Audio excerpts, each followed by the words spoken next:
when did you start going? Okay, I want to work in comics. At what point? What was your first job in comics? They gave me a job. They stopped throwing me out of the office. No, I'm quite serious. I mean, one of the things that separates me from my generation, most of the members of my generation, I'm one of the few people who comes from New York City.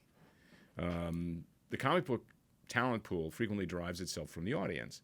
And that's why the first wave of comic book talent in the 1940s were all a bunch of Italian Jewish kids. I mean, comics in the 1940s were drawn by guys who were children because the actual adept adults were being shot to death in Europe and in the Pacific. So my generation was mostly Southern guys with a couple of Westerners, and there were very few of us from New York City. So I knew Dick Giordano from the time I was 15 years old. He was throwing me out of his office even then. I got my first job in my early 20s, but my first real job was working for Gil Kane. I met Gil Kane when I was 13 years old at a comic book store called My Friend's Bookstore in Brooklyn. Mm-hmm. And for those who don't know, Gil Kane is the co-creator of Iron Fist. He's responsible for the modern look of the Silver Age of Green Lantern. Absolutely. And the Atom. The Atom as well.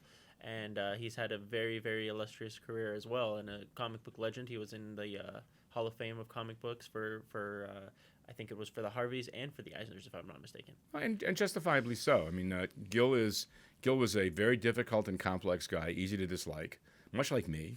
And to a great extent, much of the visual choreography of action as depicted in fight scenes in comic books, and I believe that fight scenes in comic books play the same role in comics as a musical, as an aria in an opera, or a musical number, a dance number in a musical, which is the outward demonstration of inner trauma.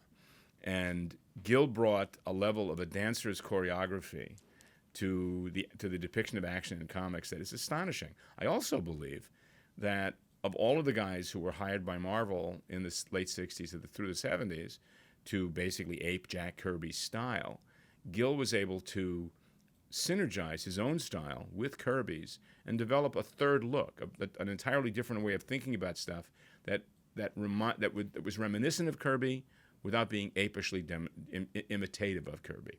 As a kid, I was utterly enamored with Gil. We were all partisans of Gil Kane or Carmine Infantino because we all started reading The Flash or Green Lantern. Mm-hmm. And Gil was very much like me in that he was talent-free for much of his early career, but he climbed hard by always learning, always studying, always practicing.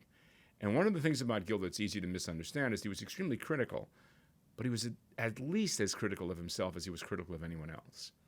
And I miss him terribly. I hear his voice every day when I express an opinion that I realize I got from him. So. It's beautiful to see that legacy kind of lived on, and really you seeing where you've come from, and you kind of continue to emulate that. Well, to a certain extent, I think I personally am on the bridge between that generation and mine, because I got to know a lot of those guys. I mean, Gil was my first job, but I also worked for Wallace Wood and Gray Morrow, and Neil Adams very briefly. But Joe Orlando, who was at the time one of the editorial coordinators at DC Comics, was my rabbi at DC. He taught me how to navigate that corporate atmosphere because of my associations with Gil, who was despised by Carmine Infantino, who was then the publisher of the company. I had to dodge a lot of bullets to continue to work up at DC Comics. In those days, Marvel was not hiring guys of my generation or my age. Stan really only wanted to work with guys who were sort of like him, golf-playing, middle-class guys of a certain age. World War II vets. He didn't want any kids. And if you wanted to work at comics, you had to work at DC. And Carmine hated Stan so much that I was poisoned and tarred by that brush.